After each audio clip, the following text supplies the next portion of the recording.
आज चर्चा का विषय तो ये 3 काले कानून है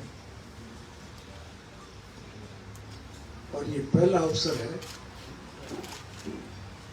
कि इन काले कानूनों के विरोध में इस कृषि प्रधान देश के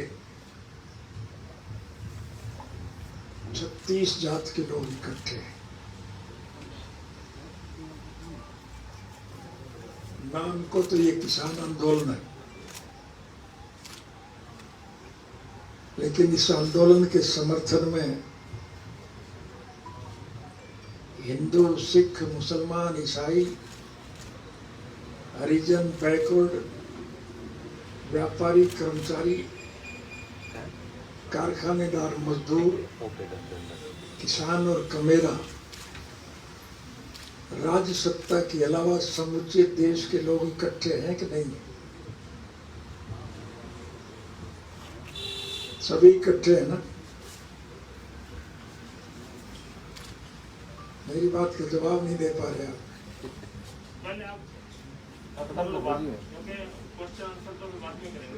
मैं जिस मकसद के लिए आज हम इकट्ठे हुए हैं, मैं उसी की चर्चा कर रहा हूँ और यही प्रश्न आपसे पूछ रहा हूँ कि इन कानूनों के विरोध में आज सभी जाति के लोग इकट्ठे हैं कि नहीं? लोग जब इकट्ठे हैं तो सरकार को मजबूर होकर के प्रजातांत्रिक प्रणाली में जनता की आवाज को मानना पड़ता है कि नहीं पड़ता है?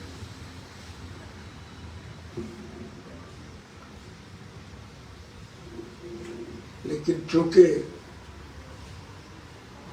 चुनिंदा लोगों के हिसाब से सरकार बनी हुई है और उन लोगों की वजह से सरकार चल रही है, इसलिए सरकार की मंशा तो केवल एक है कि चुने हुए प्रतिनिधियों को राजी रखा जाए और हुकूमत की आड़ लेकर के देश की जनता को लूटने का काम किया जाए। ये मेरे कहने की आवश्यकता नहीं, ये सरकार जितने भी कानून बना पाई है योजनाबद्ध तरीके से, उसका लाभ मुट्ठी भर बड़े उद्योगी घराने, अंबानी और अडानी टाइप के जो लोग हैं उन्हीं को पहुंच रहा है, बाकी तो सभी परेशान हैं।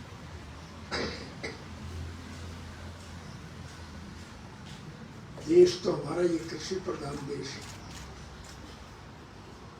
और इस देश की सारी अर्थव्यवस्था केवल खेती पर टिकी है। किसान खुशहाल है तो देश मालामाल, और अगर किसान की हालत दयनीय है तो देश का बुरा हाल। आज प्रभु की कृपा से फसल तो बहुत अच्छी है, लेकिन किसान का उत्पादन कोई खरीद नहीं रहा है। सरकार की तरफ से उत्पादनों के जो मूल्य निर्धारित किए जा रहे हैं उस मूल्य पर सरकार नहीं खरीद रही, और अगर किसी का कोई थोड़ा बहुत खरीद लिया जाए तो उसकी पेमेंट नहीं हो रही। मंडियां अनाज से भरी पड़ी, लोग अपना उत्पादन मंडियों से वापस घरों को लेके जा रहे हैं और जरूरियात जिंदगी की चीजों के दाम निरंतर बढ़ते जा रहे हैं।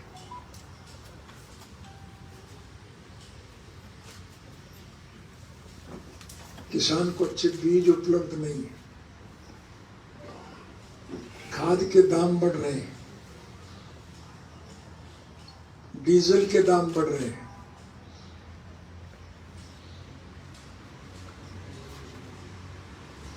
कीड़े मार दवाओं के दाम बढ़ रहे हैं।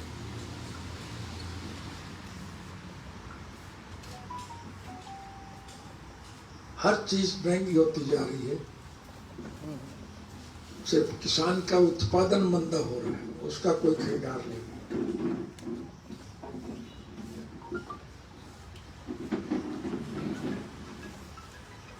इतना बड़ा आंदोलन होने के बावजूद भी सरकार के कानों पर अब तक जू तक नहीं रेंग पाई।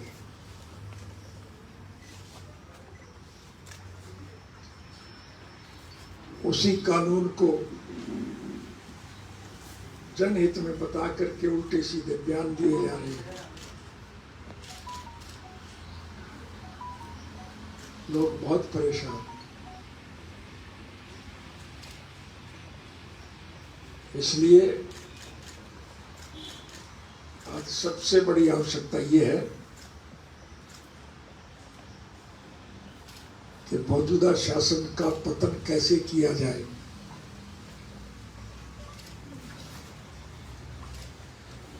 इसके लिए हमारा प्रयास ये होगा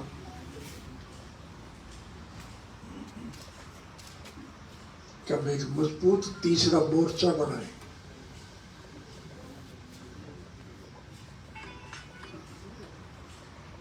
और उस मोर्चे के माध्यम से सरकार को मजबूर कर दें कि सत्ता में बने हुए लोग इनको छोड़ के चले जाएं। सरकार जब अल्पमत में होगी तो फिर मिड टर्म पोल होंगे कि नहीं होंगे, और मध्यावधि चुनाव जब होंगे तो जो माहौल आज देश में व्यापक है, जनता इनको सबक सिखाने का काम करेगी।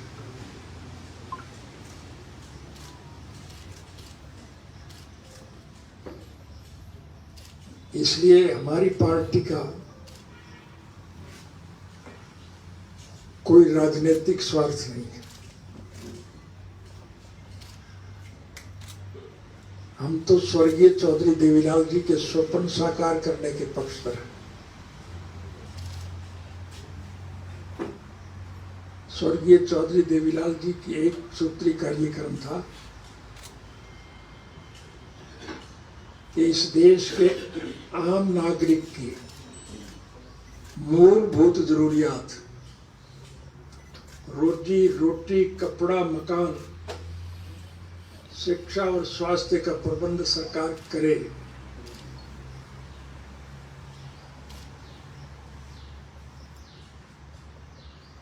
इस बात को मनवाने के लिए स्वर्गीय चौधरी देवीलाल जी ने सारी उम्र संघर्ष किया। ये इंडियन नेशनल लोकदल रूपी पौधा उनकी देन है और हम उनके नक्शे कदम पर चलते हुए उनके स्वप्न को साकार करने के पक्षधर हैं।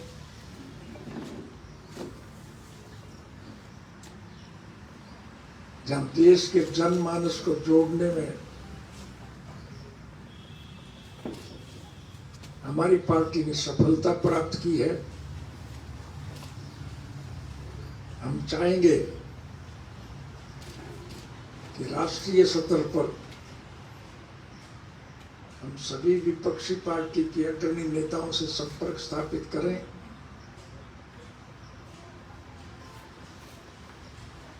और एक मजबूत तीसरे मोर्चे का गठन करें।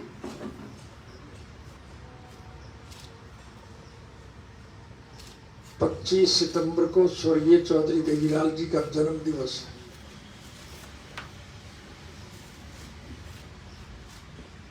मैं उस जन्म दिवस से पहले हर प्रदेश में जाऊंगा, हर राजनीतिक पार्टी के लोगों से संपर्क स्थापित करूंगा और मेरा प्रयास यही होगा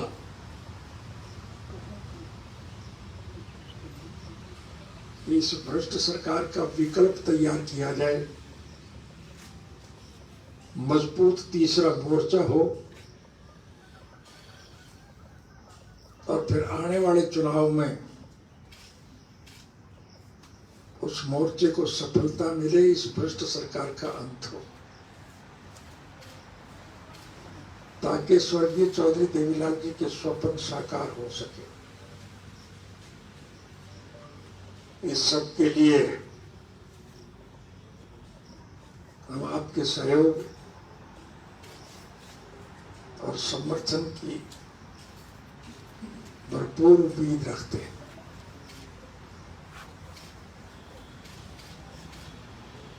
इस मामले में आप सभी हमारा साथ दें, इसीलिए आप सबको निमंत्रण देकर के आज बुलाया। आप आए, मैं आपका हार्दिक स्वागत करता हूं और ये उम्मीद रखता हूं कि आपकी कलम के माध्यम से देश की राजनीति में एक नया बदलाव आएगा, कि मेरे इस देश के राजभाग के मालिक होंगे।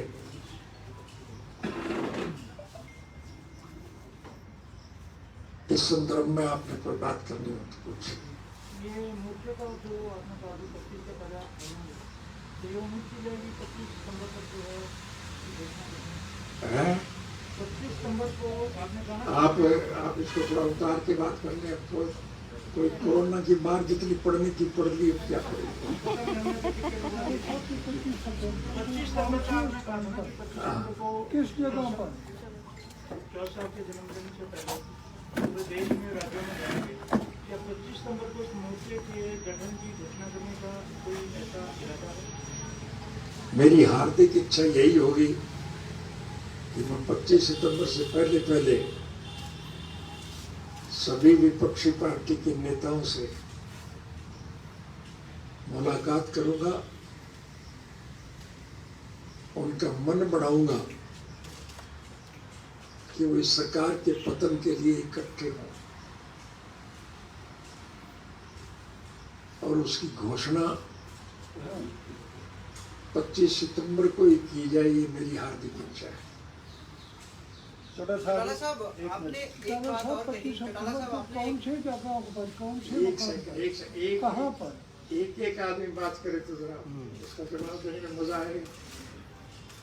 अगर आप दोनों मुख्तलिफ बात करोगे तो फिर तो हम लोग भूल जाएंगे। आप बताइए क्या चाहिए। चौटाला साहब, आपने एक बात और कही कि मौजूदा सरकार को लोग छोड़ के जाएंगे तो अल्पमत में सरकार आ जाएगी। क्या जो सत्तारूढ़ पार्टी है उनके कुछ नेता आप लोगों के संपर्क में हैं कि तीसरा मोर्चा गठित होगा तो छोड़ के आप लोगों के साथ मिलेंगे ताकि सरकार अल्पमत में जाए? जो विपक्षी पार्टियों के नेता हैं और उन सब के बयानात अखबार में छप रहे हैं, क्या इससे ये साफ जाहिर नहीं हो रहा कि वो इस शासन तंत्र से दुखी है और वो दुखी लोग इकट्ठे होकर के इस सरकार का पतन करने के पक्षधर हैं।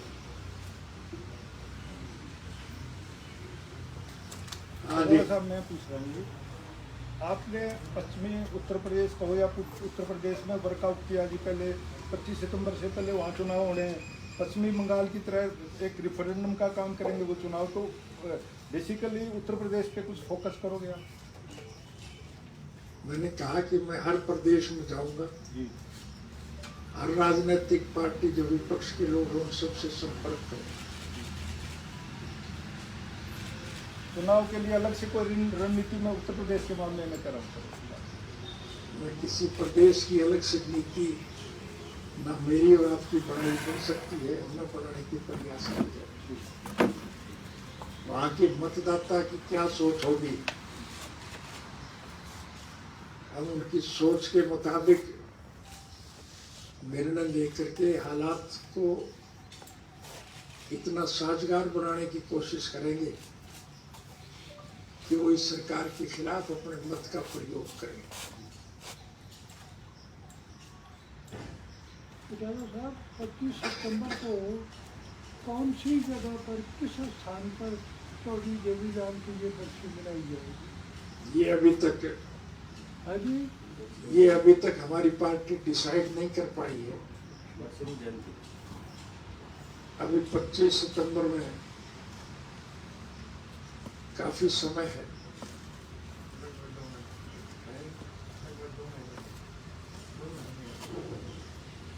अभी 2 महीने पड़े हैं।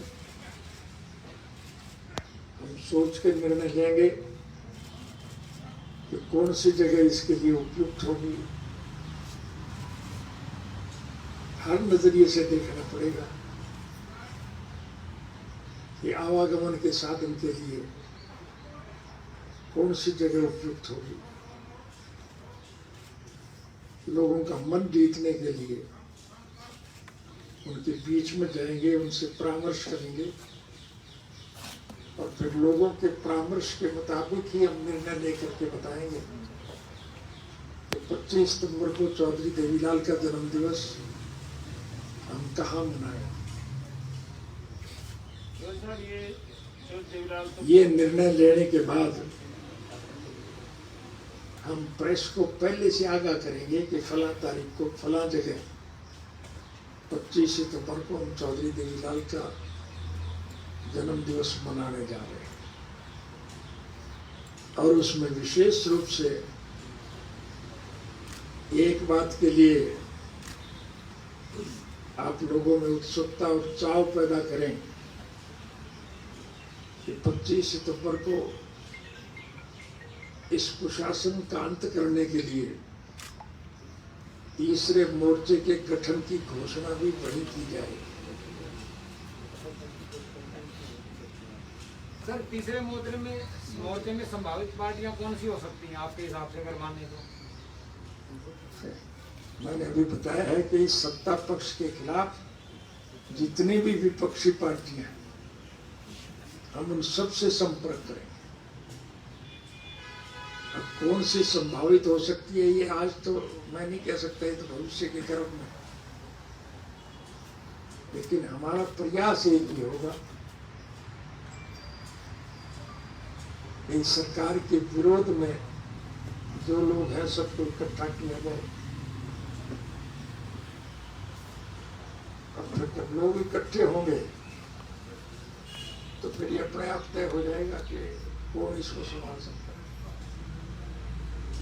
चौधरी देवीलाल को किसानों के लिए जीवन में आप आपके बेटे अगर किसान के पीछे कोई किसान यहाँ पर आंदोलन कर रहे हैं, पर स्थान बनाए, जितना काम कर सके तो। लेकिन चौधरी देवीलाल के पड़पोता है, वो इन किसान कानूनों के पक्ष में ही सरकार का समर्थन दे रहे हैं और किसानों के पक्ष में बातचीत कर रहे हैं। सरकार में चौधरी देवीलाल के चोरी तो है, इसको किस नजर से देखते हैं? आप मेरी बात को सिमट करके केवल परिवार तक सीमित करना चाह रहे हैं। नहीं, ये अच्छी बात नहीं। डिप्टी आपके मुंह से ये शोभा नहीं देती। क्या उसको किस तरीके से देखते हैं? हमारी पार्टी केवल परिवार की पार्टी नहीं है, जनता की सोच के मुताबिक हम संघर्ष करते हैं और उस संघर्ष को सफल बनाने के लिए हम जनसंपर्क में रुचि रखते हैं। चौधरी साहब, आप पिछले दिनों किसानों के बीच जा रहे हो, लगातार गाजीपुर भी गए, तो जींद खटकड़ा भी गए थे। वहाँ किसी एक सतपाल नाम के असामाजिक आदमी ने आपके साथ कुछ गलत व्यवहार करने की कोशिश की, तो क्या स्थिति है सर? आप पे आरोप भी लगाए इन्होंने, वास्तव में हुआ क्या था? इस देश में हर ख्याल के लोग अपनी अपनी सोच के मुताबिक लोग निर्णय लेते हैं। मैं जेल से रिहा होने के बाद सबसे पहले उन लोगों को बधाई देने गया जिन्होंने इस संघर्ष में इकट्ठे होकर के 36 जात के लोगों को शामिल किया। अब हमारा काम यह है कि हमारे देश की उस नीति को सफलतम बनाए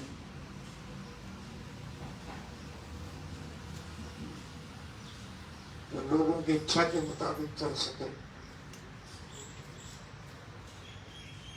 और लोगों की इच्छा के अनुकूल सरकार बन सके, ताकि लोगों को ज्यादा से ज्यादा चुनना।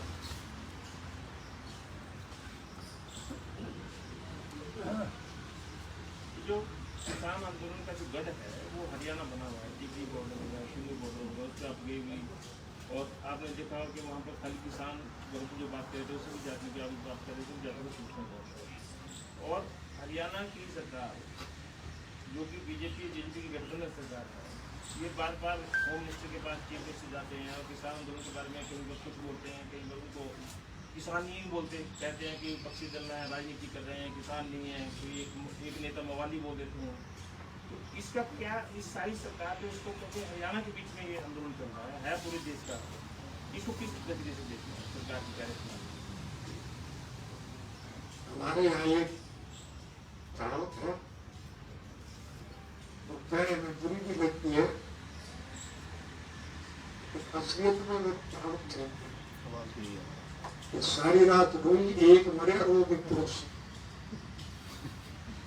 जो प्रश्न आप पूछ रहे हैं वो तो सारी मैंने डिटेल में बता। थोड़ा सा आवाज माइक माइक तो ठीक है, मैं तो इसके बिना ही काम चला दूँ, लेकिन आपकी सोच ठीक नहीं है। आप बताओ कैसे ठीक है? आप किस तरीके से सरकार की कार्य प्रणाली को ठीक मान लें, जैसे किसान आंदोलन को देख लेंगे? फिर वही बात, फिर वहीं पे आ गया कि मैं सरकार की कार्य प्रणाली को ठीक मानने के लिए आपके द्वारा लोगों को मैसेज देना चाहूंगा। क्या मानते हैं? हम इस सरकार को अत्यंत भ्रष्ट और उपरोक्त मानते हैं, जिसने समूचे राष्ट्र के हर वर्ग के, हर जाति के लोगों को बेकार और बेरोजगार कर दिया। आज देश की अर्थव्यवस्था चरमरा चुकी है। पूरे देश का विवरण तो आपके पास है, मुझे बताने की आवश्यकता नहीं, लेकिन 2005 में जब हमारी सरकार का पतन हुआ था, लगभग 2000 करोड़ रुपए हम सरकार के खजाने में छोड़ के गए थे। और आज हरियाणा प्रदेश की सरकार के सर पर लगभग 2.5 लाख करोड़ तक कर्जा। सरकारी कर्मचारियों को तनख्वाह देने के लिए हर महीने इनको कर्ज लेना पड़ता है।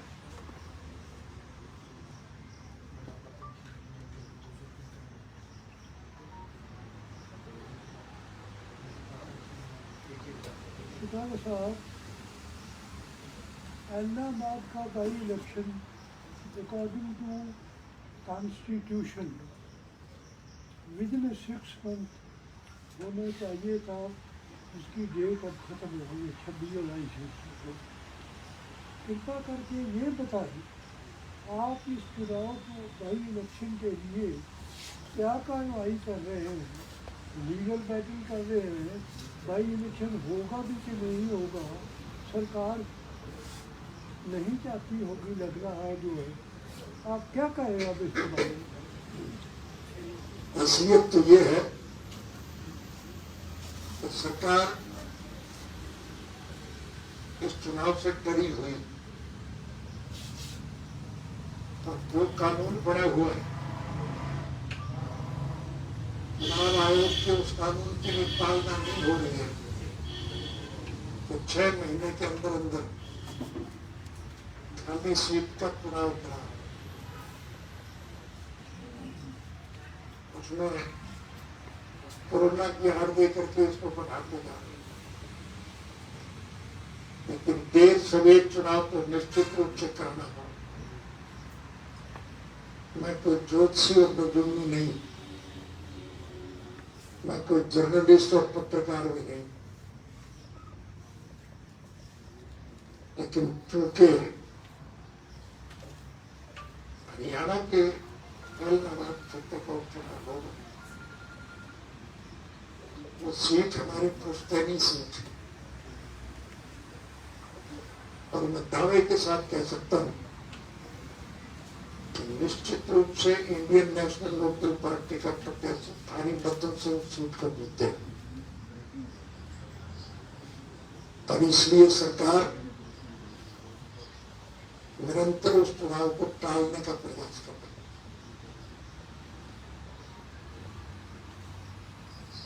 चौधरी साहब, पार्टी इलाहाबाद का बाई इलेक्शन लड़ेगी और लड़ेगी तो कौन सा कैंडिडेट मैदान में होगा बताइए। चुनाव जब घोषित होंगे तो निश्चित रूप से इंडियन नेशनल लोकदल पार्टी का प्रत्याशी उस चुनाव में उतरेगा। कौन सा कैंडिडेट होगा सर? ये फैसला करना ना आपके इख्तियार में है न मेरे इख्तियार में। वो तो मेरी पार्टी तय करेगी कि वो किसको चुनाव है।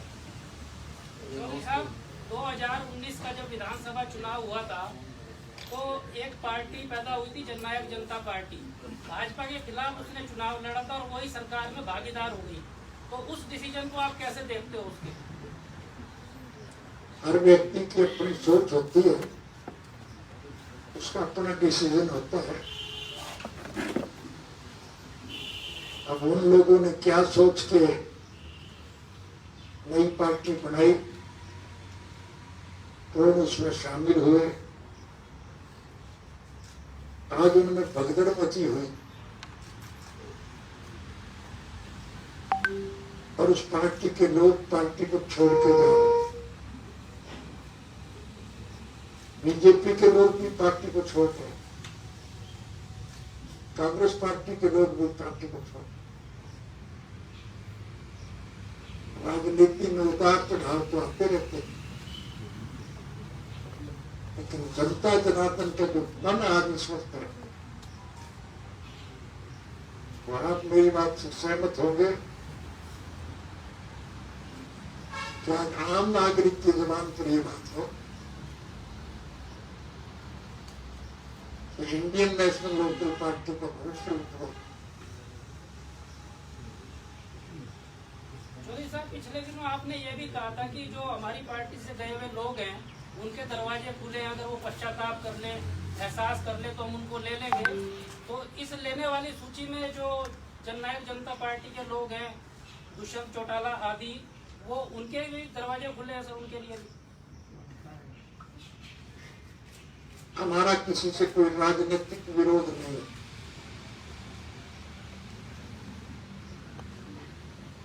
जो हमारी पार्टी की नीतियों से सहमत होगा और वो अगर हमारी सोच के मुताबिक इस संगठन को मजबूत बनाने के लिए हमारा साथ देगा, हम उसका स्वागत करें। सर आपने चौधरी साहब, एक सवाल हो रहा है बस इसी से जुड़ा हुआ कि दुष्यंत चौटाला ये कहते हैं कि हमारे परदादा देवीलाल जी और ओम प्रकाश चौटाला जी अक्सर भाजपा से गठबंधन करते रहे हैं, तो हमने क्या कर दिया, हमने कर दिया, तो इसमें क्या बुराई होगी? आप बार बार उसी बात को फिर दोहरा रहे हो और मुझे आखिर में जाकर के आपकी बात को एक ही बात में समाप्त करूंगा कि जो दुष्यंत चौटाला चौधरी देवीलाल को दादा मानने के बजाय गौतम को दादा मानता था, आज वो गौतम भी उनको छोड़ के चला गया। अभी इसके बाद भी आपको फिर दुष्यंत जी आपके दिमाग में बैठ गया तो मैं कैसे बिठाऊंगा? अपने दिमाग को थोड़ा सा ठीक करो। आप प्रेस के लोग हैं, आपकी बात को सारे देश के लोग बारीकी से देखते हैं, तो आपकी मानसिकता छोटी नहीं होनी चाहिए, विशाल मानसिकता। मेरे ख्याल में ज्यादा प्रश्न आप ही पूछ रहे हैं और जितने प्रश्न पूछे गए उनमें दुष्यंत के अलावा कोई तीसरी बात आपके दिमाग में आई नहीं। अब आपके और उसके क्या रिलेशन है, मेरे और उसके क्या रिलेशन है, वो तो मैंने विस्तार से बता दिया। अच्छा, तीसरे मोर्चे में कांग्रेस भी शामिल हो सकती है जी? मैंने ये कहा है कि हम किसी को शामिल नहीं करेंगे। मैंने कहा कि हमारी विचारधारा से सहमत होकर के राष्ट्र हित में कोई अगर हमारे साथ शामिल होगा हम उसका स्वागत करें, और उनमें अग्रणी लिस्ट में आपका नाम सर्वोपरि होगा। हम बड़ी बेसब्री से इंतजार करेंगे कि आप हमारी पार्टी में शामिल हैं। चौटाला साहब, ममता बनर्जी दिल्ली आई हुई है, सभी से उनकी मुलाकात हो रही है, क्या आपका भी कोई उनसे मिलने का भविष्य में कार्यक्रम है या इस बीच में कोई संपर्क हो पाया है? वैसे तो आज की विषय का ये चर्चा नहीं है, लेकिन बिहार के मुख्यमंत्री नीतीश कुमार जी का मेरे पास टेलीफोन आया था और वो 1 तारीख को मेरे निवास पर मेरे साथ भोजन करेंगे। जो दो राजनीतिक लोग अगर आपस में मिलकर के बैठेंगे तो फिर राजनीतिक चर्चा होगी। इसके लिए मैं आपको भी निमंत्रण दे रहा हूँ कि 1 तारीख को आप भी मंच पर आ जाइए, बजाय प्रश्न पूछने के आप अपने सर, आपने कहा कि आपका कोई राजनीतिक स्वार्थ नहीं है और आप चौधरी देवीलाल जी के सपने को ही साकार करना चाहते हैं ताकि गरीबों को उनका जो है हक है वो मिले। लेकिन दुष्यंत चौटाला कुछ और कह रहे हैं। उन्होंने अभी बीते दिनों एक बयान दिया था कि हरियाणा प्रदेश के 2 पूर्व मुख्यमंत्री ऐसे हैं जो अपनी राजनीति चमकाने के लिए किसान आंदोलन का सहारा ले रहे हैं। कौन से 2? आप और भूपेंद्र सिंह हुड्डा। हाँ? आप और भूपेंद्र सिंह हुड्डा। बस कोई है उसके बिना, वो तुम गंभीर नहीं है उसके बिना।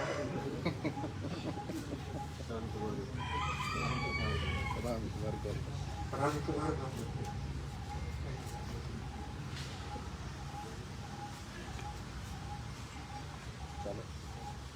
अभी तो नीतीश जी आए हैं, उसके बाद फिर आपने अन्य राज्यों में जाना है, जो जिनसे फोन पे बात हुई, कोई यहाँ आएगा, कोई आप उनके पास चले जाएंगे। उनका से अगर दिल्ली में बात होती है तो क्योंकि नहीं को बिहार पश्चिम बंगाल भी जा सकते हैं, तो वैसे भी देश राज्यों में जाना है। मैंने कहा तो है, मैं हर एक राज्य में जाऊंगा, हर विपक्ष के राजनेता से मिलूं। आपको जानकारी के लिए बता दूं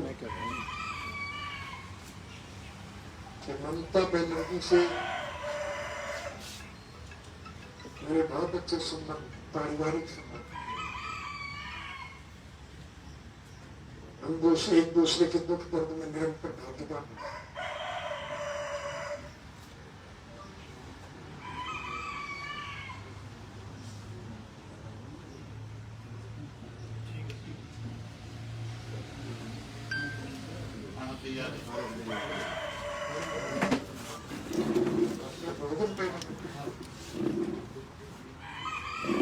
आपको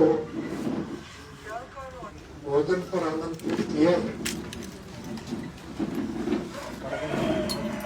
आप हरियाणा भोजन का लुत्फ उठाएंगे, हमारे साथ मिलकर के खाने के दौरान आपको कह रहा हूँ, तब तक 5-4 साल संसद के मामले में बहुत कुछ